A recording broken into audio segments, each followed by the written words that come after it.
Welcome to the Artist Academy podcast, a place where we focus on the business side of art to help you attract more customers, increase profits, and ultimately live a life of creativity and financial freedom. I'm your host, Andrea Earhart, and this week's episode features 46-year-old TikTok star, artist, and mother, Andrea Nelson. If you think TikTok is just for kids or the algorithm is long past favorable to your art, think again.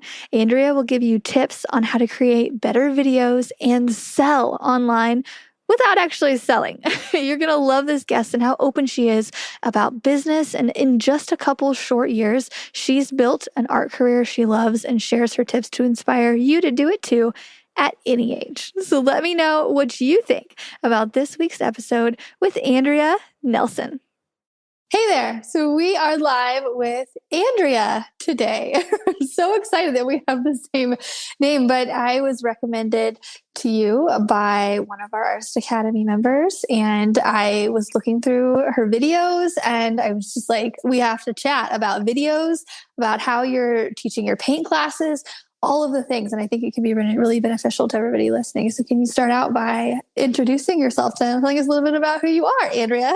Yeah, well, thank you, Andrea. I'm super excited to be here. And I went and checked out all of your videos, and your murals are incredible. And that's a thing that I don't do. So basically, I am primarily a watercolor artist, and I paint primarily animals. And I do some in like traditional colors, but I do a lot in like rainbow colors. So I started that business like 2 years ago. And before that, I was a preschool special education teacher. So like the long story is I was a preschool special ed teacher, and I left that to open candy stores with my husband, which is very fun. It is very fun. But it was not like necessarily my dream to work in a candy store. So I kind of started this art thing in the middle of the candy business. And once I had been doing it for a little while, I was like, I'm retiring from the candy business and I'm going to do art full time. And luckily my husband was super supportive of that. So I've been a full-time artist for about a year and a half. And somewhere along the way, I started making TikToks, which is a ridiculous thing for a 46-year-old person to say, but I did. I started making TikToks about my art and just trying to help other people with their art. And it has kind of turned into a thing. And now I'm teaching a lot of people how to do like really easy art, whether they're a beginner or they're working with their kids, because I have that preschool background too. So that's what I'm doing. It's a little bit of this and a little bit of that.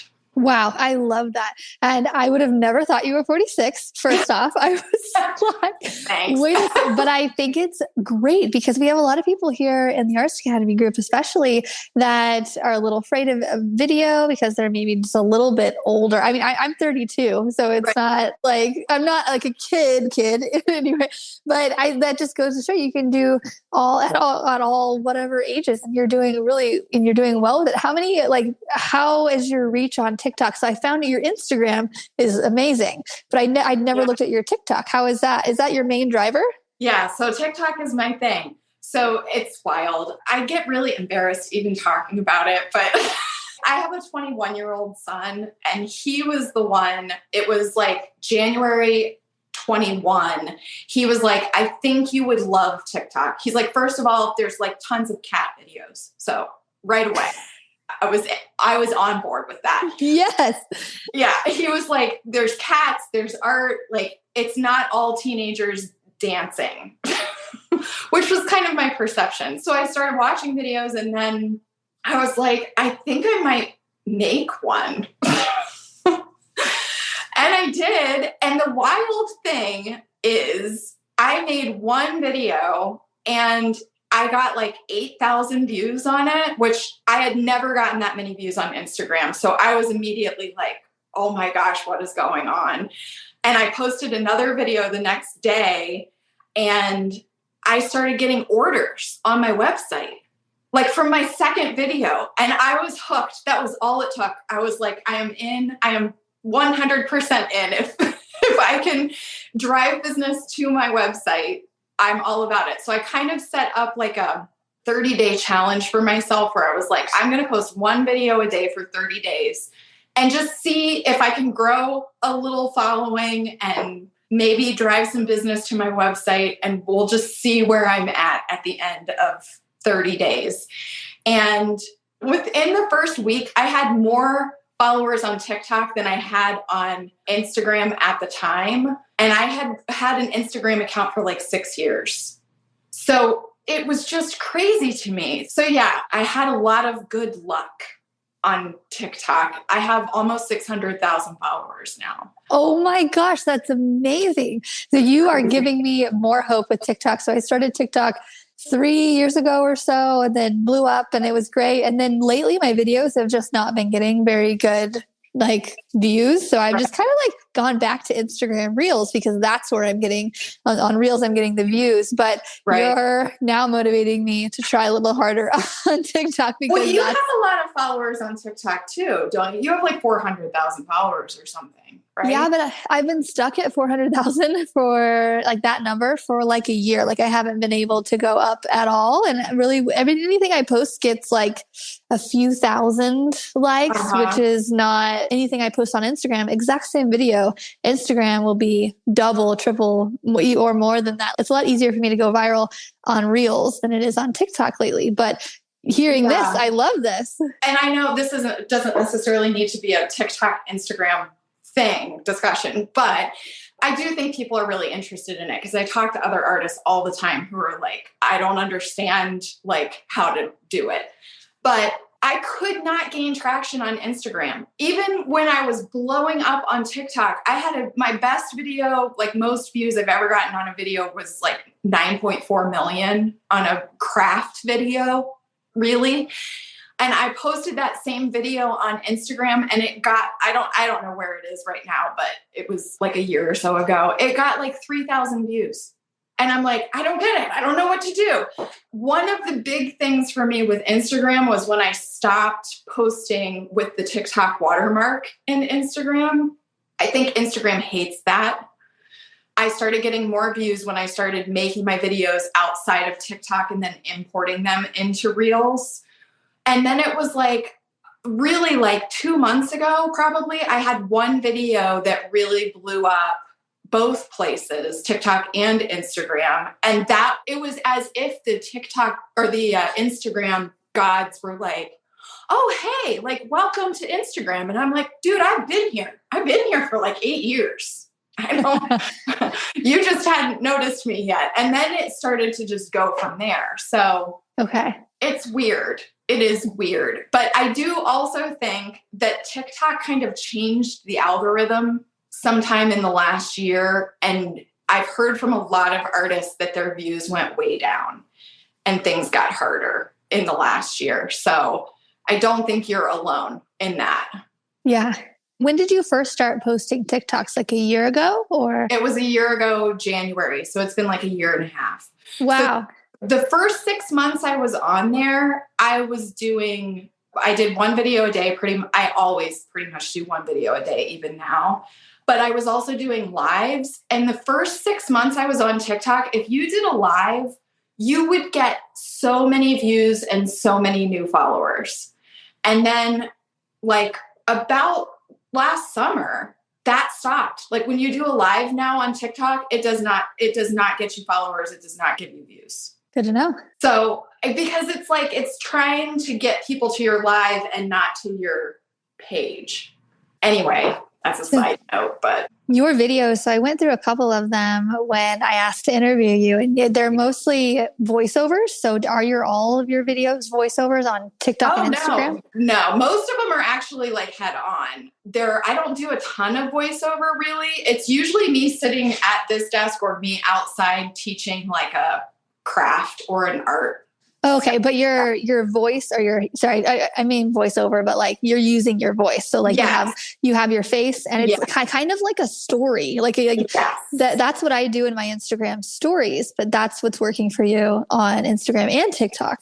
Yeah. So I do think this is just a theory. Okay. I don't know anything about anything, but I feel like the algorithm likes faces and it likes when you talk to the camera versus like the trends and all of that kind of stuff where you're using somebody else's sound.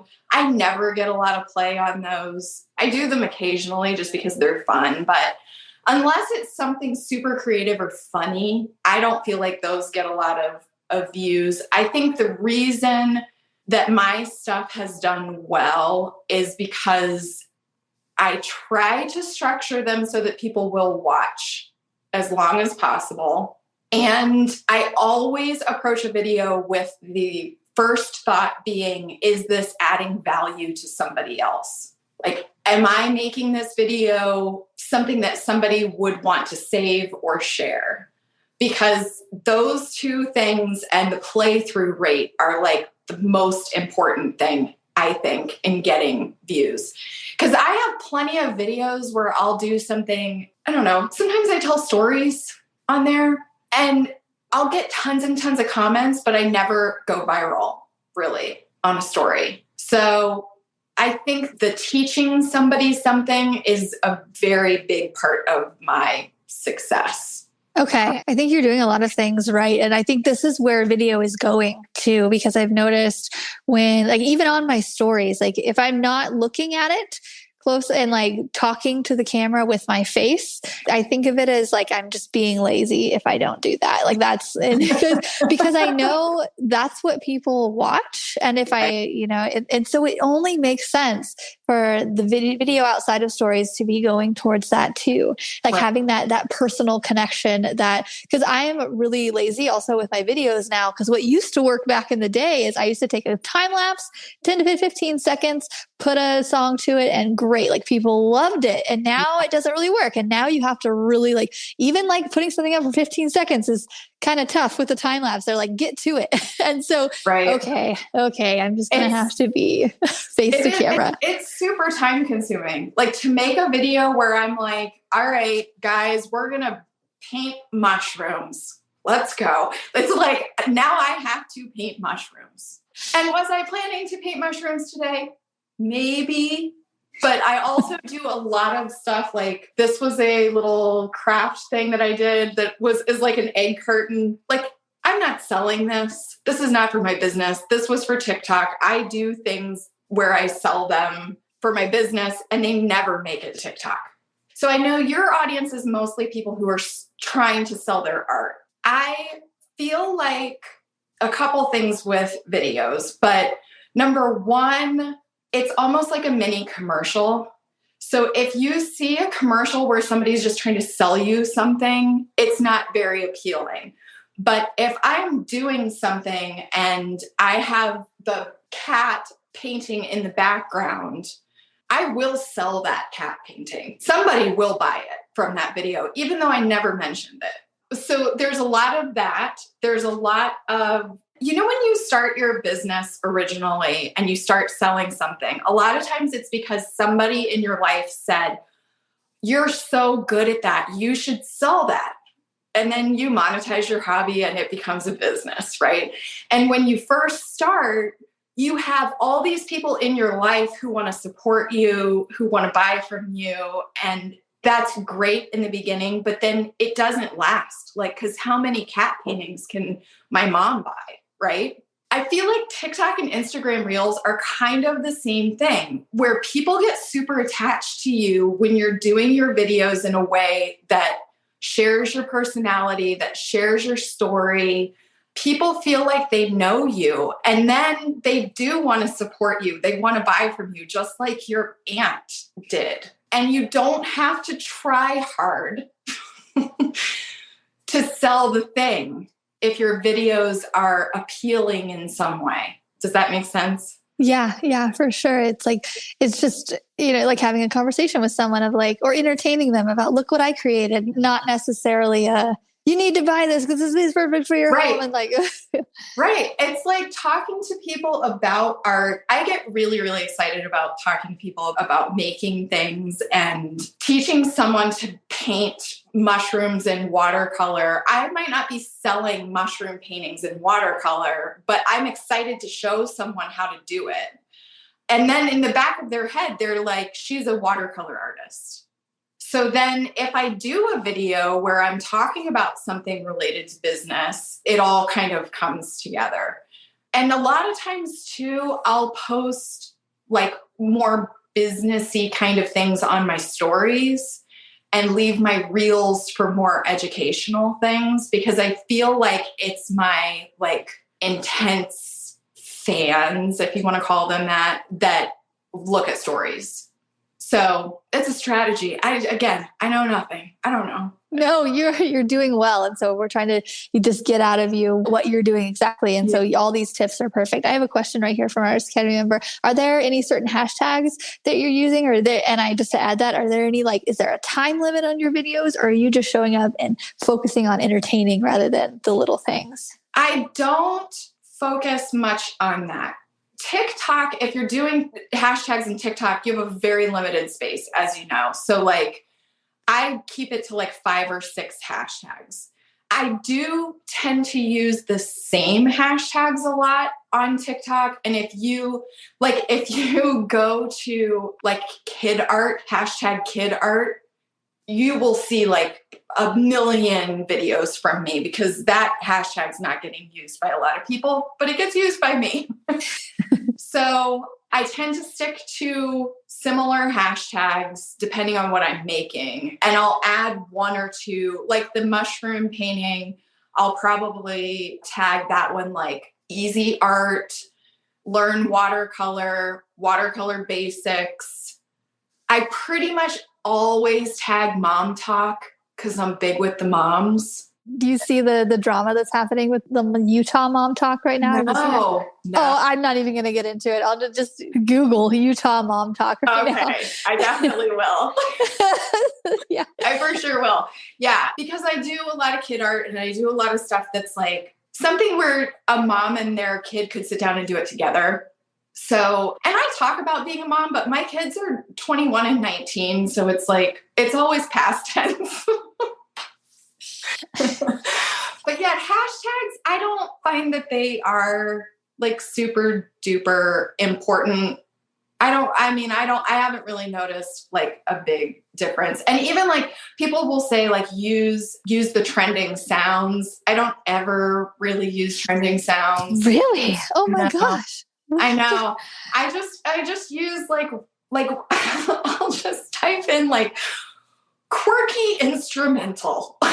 And then I just pick, or I'll be like, I feel like I'll choose like an instrument that I think goes with the video. So I'm like bassoon.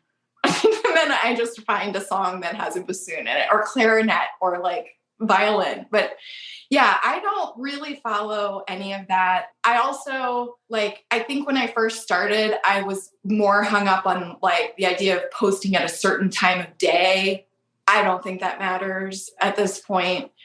It really seems like it is all driven by the quality of your video and whether or not people watch it through, share it, and save it. Like, I think that's the bottom line. I agree. Yeah. Okay. So I'm really interested that you have a teaching side of your business and a selling art side of the business. Yeah. Yes. Tell me about that. And can I ask which one is more profitable, you teaching or selling art? So the teaching thing is really just, I'm an internet teacher. I don't teach any in-person classes. Oh, okay. But I did participate in this workshop week thing where I did a video for another craft group that gathered all of these teachers together. So I'm making money off of that, right? I do get some partnerships with brands through TikTok and Instagram. Those are very small amounts. Very small amounts. So there's a little bit of money coming from like the videos and the teaching part of it.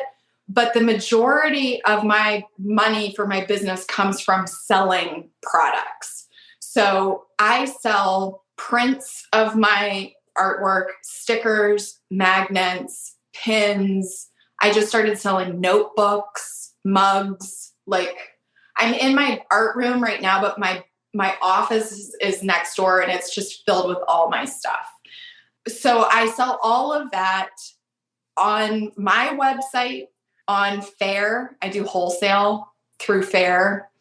I sell to my husband for our candy stores. So we sell my stickers and my prints at our 3 retail candy stores. And that's kind of how the whole thing started, was with those stores. And then I go to an artist market every Saturday and I schlep all my stuff an hour away and set up a tent and sell my wares to the people. I do that pretty much every Saturday. I will sell wherever I can sell. You're a hustler. I love it. Yeah, I mean, that's what you have to do, right? That's it. How does your printing process work? You have a lot of different things. Do you print on demand or do you order a bunch at a time? What's your strategy? I don't do any print on demand. I hold inventory on everything, which is not feasible for everyone. Like, I get that. What I tell people when I talk to people about their art businesses is like, this is the way I did it because of my situation, but it's going to be different depending on where you're at in your business. So for me, the whole thing came from my son, my 21-year-old, saying, you should sell stickers. And I was like, that's dumb. Nobody likes stickers. Because I told you I don't know anything. I was like, really? And he was like, people love to put stickers on like laptops and water bottles and stuff. 46, I'm 46, remember? So I was like, okay, I'll try it. So I started ordering stickers. We started selling them in our candy stores. And actually, I was there the first time we ever sold a sticker. And it was just like a little basket. I had like 5 designs. It was like a little basket with 5 little animal stickers, you know, like 10 of each or whatever. And somebody bought 3 of them. And she was like, and I'd like these 3. And I was like, you want those? And she was like, yes, I would like to purchase these 3 stickers. And I was like, blown away by the idea that someone would actually buy a thing that I made with my art on it. So then the stickers took off. And because we own retail stores, I'm selling wholesale to that business in large quantities because we sell tons and tons and tons of stickers. So I was able to make a little bit of money from stickers to use to buy prints. And then I started selling prints in our retail stores. And then I started the website and started selling stuff. So it all has kind of grown to this point. It didn't start here. But I use Sticker Blitz for my stickers. This is what people who make art really want to know, right? It's yep. Like where and how much? Yep. I have tried like 4 different sticker companies, I think. I've run tests where I put them on cups and put them in the dishwasher. Lots and lots of things. Sticker Blitz is my favorite. They're the most high quality stickers. They hold up the best and their prices are the most reasonable for me at the quantities I'm buying them at. So Sticker Blitz for stickers. How many do you buy? Like 100? Or? Oh no, it's a lot. I buy each design in quantities of like 1,000 because there's so many. Yeah. Wow, good for you. That's amazing. Yeah. I'm in the same boat as you. Like, I'm like, who would buy stickers? And then we had a meetup here where all these artists came and they brought their stickers. And I'm like, I love all of your stickers. Like, why don't I have stickers? Like, yes, you should make stickers. People love stickers. But here's the problem that happens with stickers. You have to be able to sell them wholesale. You really do. Because my husband and I joke that we're getting rich like 1 sticker at a time. Like it's a slow go with stickers, right? Even selling, like, we sold 10,000 stickers in our stores last year. In 3 retail stores, 10,000 stickers. That's what we sold. So it's a lot of stickers. But then I also sell stickers on Fair. and Fair is a wholesale site. And so other stores buy stickers from me and sell them in their stores. So the wholesale piece on stickers is really important because if you have an Etsy shop and you're selling one sticker here, one sticker there, you've got to package it. You're going to put something cute in there to go with it. I know you are. It's got to go in an envelope. It's got to have a stamp. Like you're making like 50 cents on that sticker. And it took you 20 minutes to package it. Like it's the get rich slow. That's what my husband says. Get rich slow. Yeah. So you've got to be able to sell stickers in higher quantities. But like when I go to the art market, I have original art, I have canvas prints, I have paper prints, I have all these different price ranges going all the way down to a sticker so that if somebody comes in and they like your stuff, they don't have to feel like, well, I can't afford that octopus painting, so I'm not going to walk into the booth. Yeah. They see stickers and they're like, well, wait a minute, I've got $2. So I like having products at different price points. That's smart. I was going to ask, what do you sell your stickers for and how much do you buy them for at wholesale? And also, what's your highest tier item and like, how do they kind of go up? We're really interested in money here. Right. So the stickers I sell at different prices because of shipping and packaging. I do free shipping on my website, which for all of the people out there that are thinking about starting websites or have a website, there are studies that show that free shipping, even on a more expensive item, works. So like you build your shipping into the price of your product and you give free shipping. That's my philosophy. I used to have $3 shipping. And once I switched it, I noticed a huge difference just in $3. Such good advice. Yes. So on stickers, it totally depends on the quantity that you're buying them at, but I can get mine for like 25 cents because I buy thousands at a time, right? And then I sell them for $2. Yeah, great markup. Yes. And even when I sell wholesale, I want to make sure I'm getting 50% margins on my wholesale too, not just like some people think that they have to give it away if they're selling wholesale, and that's not the case. You want the retailer to make money, but you want to make money too. So it's important to maintain your margins on wholesale as well. So then, yeah, I mean, I have limited what I sell on my website a little bit because like I was selling mugs. I have a sublimation printer and heat press, and I like sublimate my own mugs. And I've gotten to the point now where I'm like, I just don't have time to make mugs when an order comes in. Like it's just became too much. And shipping's like $10 on a mug. So if I have to charge $20 for a mug, I have to pay $10 of that in shipping, and it's costing me $2 to make the mug. Plus it takes me 15 minutes, and I need a box, and I need bubble wrap. Like I have a spreadsheet where it's all broken down to show me what I'm making on each thing. And eventually I was like, mugs are not going to work online. So I only sell mugs at the market, and then I sell them like I have a retail store here, not our candy store, but a local store. They have 2 locations. They sell my stuff too. And I sell mugs there. So it's kind of about looking at your products and figuring out like, where is my money? Like, where is my profit coming from?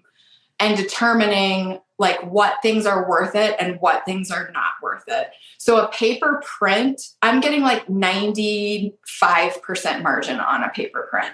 So, and all I have to do is stick it in a cello sleeve and put it in a flat mailer. Yeah. But then I have to pay for shipping, so I have to do that. But that's what you want. You want those things that are going to be easy. At least for me, that's what I want. And then then the opposite end of that is I do sell original art, and original art is like, I don't know how to price original art. I couldn't tell you. I just can't remember. It's very hard for me to price original art. So I struggle with that. I would say that's probably one of my biggest like challenges is I never know how much to charge. I think that's all of us, like even now I'm like, I go back and forth on when somebody asks for a quote. I'm like, wow, this much. Sometimes I just have to ask someone else. I'm like, is this reasonable to you? Cause it's a tough thing. Do they go between like $100 and $1,000 or where do they typically land for originals from you? Yeah. So you know what? I have originals on my website that are like $25 because it might be a little 5x7 thing that I made on TikTok. So that's one thing that I've changed recently is I started having people ask to buy the thing that I made on the video. And I was like, do you really want this little thing that I just made?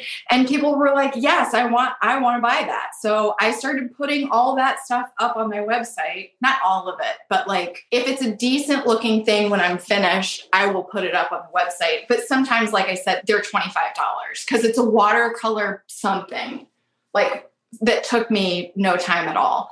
But then I have like acrylic paintings, large acrylic paintings that I sell at the market for $500. I don't put all of those on my website because I choose not to deal with the shipping of a large original. Yeah. Shipping ground all the way across anywhere is, yeah. Yeah. So I guess it is partially about picking where you want to spend your time. And that's one thing that like my husband has an MBA. He worked in the corporate world for like 20 years and now he runs our candy stores. And he's my go-to when I'm like, I don't know what to do. And he has told me like, you just have to be aware of like what aspects of your business make you happy and what aspects of your business do you dread? And if there is something that you dread, you don't want that to become the main thing that you're doing to make money for the business. So like if every time an order for a mug comes in, I'm like, oh my God, I gotta make a mug. Well, then I'm not going to sell mugs anymore.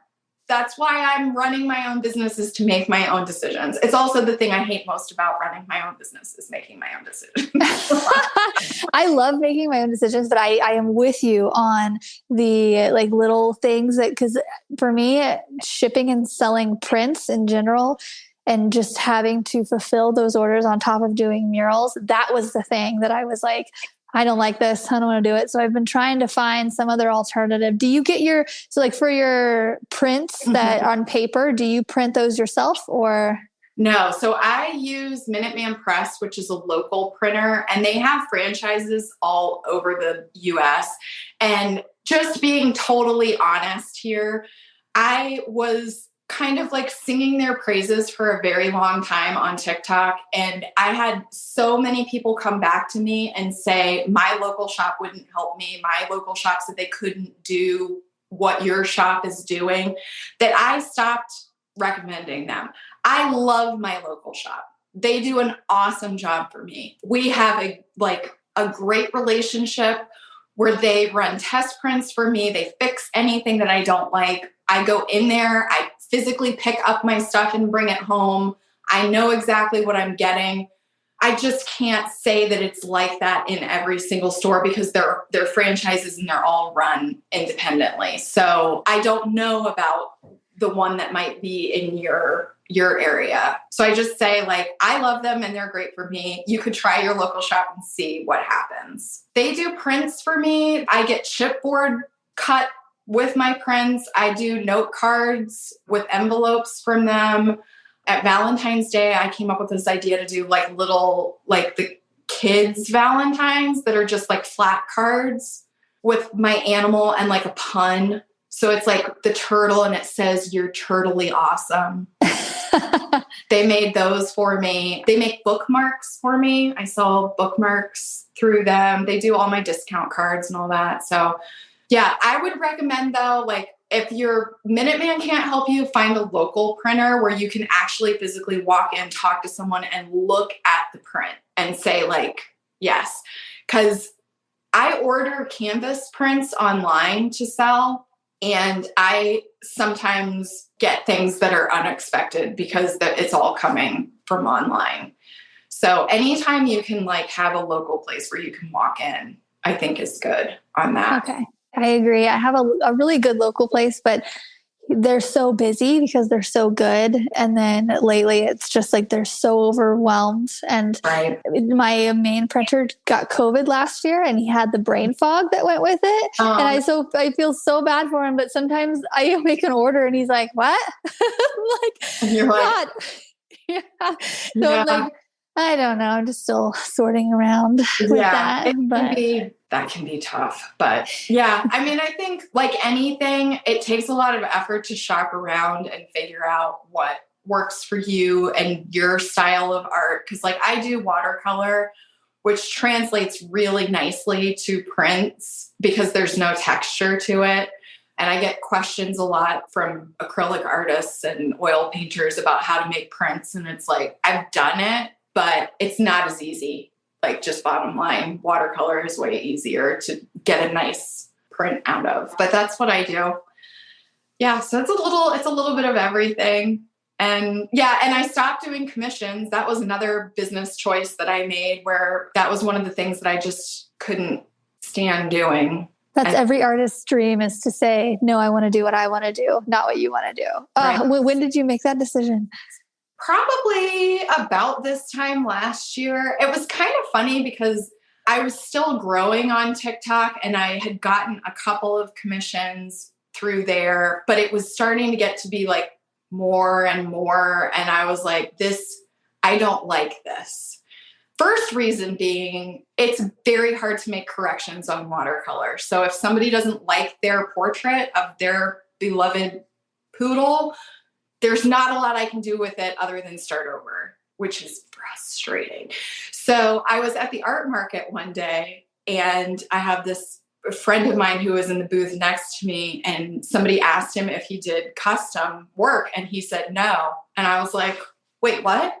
I was like, Anthony, what did you say? He was like, I said no. I'm like, you can do that? Like, you can just say, no, I don't. He was like, I don't do it. And I was like, neither do I. I don't either, guys. I don't either. And that was it. I was like, it was like, it had never occurred to me that I could just be like, this is the thing I don't like doing and I'm not going to do it anymore. So I'm not there yet, but you're giving me some inspiration because I do murals, but I make, designs per customer and I love it, but yeah, just to be able to do what you want to do all day. Yeah. People get upset about it sometimes, but it's like, you can't make me. Yeah. Have you ever thought about doing like a subscription plan for your how-to, kind of like a watercolor box how-to, but like your own type of thing like that, like teaching? Well, okay. So I have been thinking, I get asked a lot to do longer format tutorials because they're 1 minute on Reels and TikTok. And I would like to do that. I just have not had time. I don't know. And it's one of those things my husband's always like, well, you make time for things that are important to you. And I'm like, you are too smart. But I could see doing, everybody wants passive income, right? Mm-hmm. Where you can just make the thing and put it behind the paywall and people pay for it. But I also, like, in my brain, I can foresee like all the stuff of like, I can't log in and I can't find managing all of that part of it. There is some of that, but so I have about 150 members in the Artist Academy, and I teach them, how to do it more, how to do a business. So it would be slightly different, but it's so rewarding too. And after the first year, I was like, how do I do this? How do I get them to sign up and trust me? And then how do I teach them? Like, and then after a couple of years, it is smooth sailing. Like it is like right now managing 150 people, it is smooth. And I getting to know you, there's an artist I would love to introduce you to. Do you know Dion Woods of the Turquoise Iris? Have you heard of her? No, I don't think so. I'll connect you after this. Okay. I think you both would be great to connect and follow each other because she's wanting to get into video. And if you ever want to get into a subscription, she has a membership group. She's the one who inspired me to make mine. And she has 500 members in her group of amazing, just encouraging ladies. And she does all of this mentor work and stuff. And I think you two would get along really well. No, definitely. I would love to hook up with anybody that makes art, sells art, does art, likes art. I'm all about it for sure. Awesome. Well, do you have any last minute, I guess, advice for any artist, anything that's helped you in the beginning, or anything that, a little piece of advice someone's told you that really stuck? Or Well, the first thing is, I don't think you have to monetize every hobby. And I think a lot of times it's easy to get sucked in when somebody tells you like they really like that thing that you made and you should sell it. And you have to just think about like, what does that mean? Because the busier your business gets, the less time you have to be creative and make the things you want to make. That's just the bottom line, which is not to try to discourage anyone from doing it, but it is definitely something that I didn't really think through. Like, I didn't really think I would get this busy, which it was always the goal, but I didn't think it would happen the way that it has happened. So I think the other thing would be to kind of diversify where you're selling. That's a big thing that helped me in the beginning before I had this big social media following, was to be selling on my website. I actually started with Etsy and a website, and I sold on both places. And then I closed the Etsy store once I had enough traffic to my website. So I started with Etsy and a website. I had my wholesale site. I was approaching local stores to try to get my stuff in there. And I was doing the art market every single week. So if I didn't get any wholesale orders, I had these other places that might bring me some income. Or if it rained at the market and I couldn't do it that day, I had all these other places that could make me sales. So that's something that is important, but also can feel overwhelming to people when they're first starting out. So my words of wisdom are going to be to take little bitty bites. Like, you have your list of things you want to accomplish. You can't accomplish them all at once. It's not feasible. So just pick little things to do, and before you know it, you will work your way through your list. Yeah, I love that. That's really good advice, because I was just on a student call this morning and she was like, I'm doing art markets and I'm doing this and I'm doing that. Like, is this what I should be doing? And I'm like, yes, like try all the things. Yes. Yeah. And it's hard. It's hard to do. Like, it's hard to do. The art market thing is tough. It is tough to like pack up your stuff every week and go sit there and put on a smile. And even when people are coming in, you're like, hi, like, sometimes that's rough. I try to look at it as like, I'm just here to pet the dogs. And if I sell something, that's great. But yeah, it is about putting yourself out there in all the ways that you can, and knowing that you're not going to be great at everything right off the bat. My first video, I was like very stiff. But once you start doing all of these things over and over again, you find that it starts to come more naturally. And the more natural you are with things, the more success you're going to have. Right. You have to try. You have to give it a shot. Yeah, I'm going to go out today or tomorrow or whenever I start my next painting and do a face to camera explanation of what I'm doing, and maybe teach a little something just like you're doing on video. I'm going to try your way. Yeah. Like when I watch some of your videos, whenever I watch the mural videos, I'm always like, where do they get the paint? Like paint store? Paint? Yeah, it's basically just like the gallons of latex paint. Yeah. I think that would be really interesting to see, like a trip to Lowe's to get paint for the mural. Like, it's that kind of stuff. It's the behind the scenes stuff too that people really appreciate. Like, okay, here's another one for you. Like, how do you clean your brushes when you're outside working on a mural? That's a really great video idea, though. If I'll just take people inside so I go to a local paint store, just like you have a local printer. They're so great. They're great. If I'm like, hey, I'm going to be painting on concrete today, is this the product? And they work with me, and they're so great. And I buy gallons of paint from them. And then so the brushes. So I'm going to make a video on that. That's great. Thank you. Because that's just something I do every day, and I don't even think about it. Right. That's the kind of stuff, though, because there's so many people that would love to get into doing murals, or like even like I have a giant wall in my office that's empty and I've thought about doing a mural. But even for me as like an artist, I don't know where to start with a mural because I've never done one. Yeah. Okay. I'll do mini clips of that. And then for the paintbrushes, I just have a big thing of water, and you just stick it in the water, and then I wait till I get home, and I clean them whenever I get home. You just have the sloshing bucket of water in your car that you take home?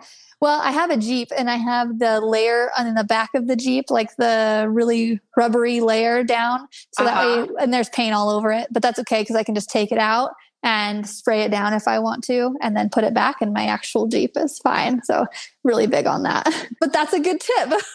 Yeah. That's the kind of thing where it's like, I don't know. I've never done one. Even though I may never paint a mural, I would watch that video. Like I would want to know, because I just want to know all the stuff about everything, but really about art, you know? Yeah. Anything random. A lot of times those are the videos that I think do the best. And then like anything that's like a helpful tip, or like just something that somebody would want to like save. That's for future reference. That's a big part of it, I think, for me. Do like a Monday mural tip of the day or something. Like what brush or what stuff to use on what thing. Okay. I also don't edit out the goofiness. There would be no video, if I'm being honest, because I'm always a big dork. But like I did one last week where I was trying to like paint these mugs in, like you drip nail polish onto water and you dip the mug in. I was driving the struggle bus. I was driving it. And the whole video is just me not understanding what I'm doing. And then I finally got it to work, and I picked it up, the mug, and I dropped the mug back into the water, and the water splashed all over me. And I actually said on camera, am I going to put this on the internet? And I did put it on the internet. And I've gotten such good feedback on that video because people are like, now I trust you when you say something is easy, because I've shown them that not everything is easy for me, right?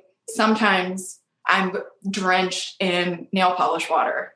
I love that. There's just a comment here from our County member. She goes, I saw that video of you dropping the mug. I died laughing. And then there's another comment that goes from a little bit earlier in the interview. She goes, oh my gosh, I love her. I've been following her for a while. So you have fans. Nice. That's very nice. It's so weird. I had a neighbor the other day that was like, I follow you on TikTok and I didn't know you lived here. And I was like, please stop talking to me. And it happens at the market too. If somebody comes up to me and like, I was like, oh, I follow you on Instagram or whatever. I'm like, the first thing I say every time is, I'm sorry. Yeah. I'm like, why?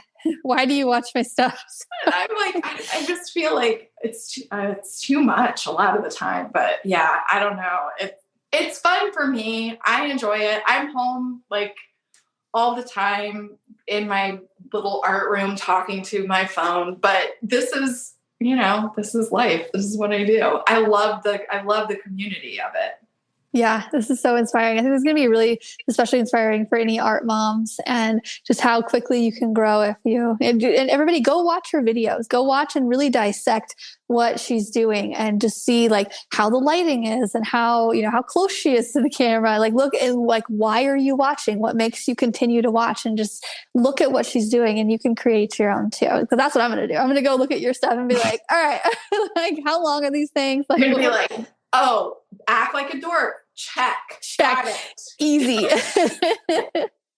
Yeah, it is very nice. It is still a mystery to me, but I will absolutely take it. And it's just a matter of putting yourself out there and knowing that like sometimes it's not going to be for everyone, but you are going to resonate with the people that are your target audience. And you can have an impact through the internet, which is something that like I was missing out of my life just being a business owner. I felt like I had become too much like, sell how many of these things have I sold? How much money have I made? And I was missing that like connection. And believe it or not, the internet gave it to me. So I love that. Thank you so much for coming on and sharing thank you for having everything. me. Yeah. Of course. Yeah. Everybody go follow her, go check out her stuff. And yeah, thank you so much. Thank you. And that's a wrap. Thanks for listening to another episode of the Artist Academy podcast. And if you like hearing interviews just like this in your ear, if they inspire you, then I want to encourage you to go download the Audible version of my new book, Mural Money. It's a condensed version of basically all of the best tips given here on the podcast from guests, plus my own words of wisdom to help you get started in any art industry, plus stories of some hard lessons learned that I have never told before. You can pick up a copy at muralmoney.com. And again, I highly recommend the Audible version. I put a lot of tender love and care to make sure the Audible was extra special. It had some extra goodness in there. And it's really for any artist, but especially those wanting to make a profit from a paintbrush. Muralmoney.com. That's it. I'll see you next week.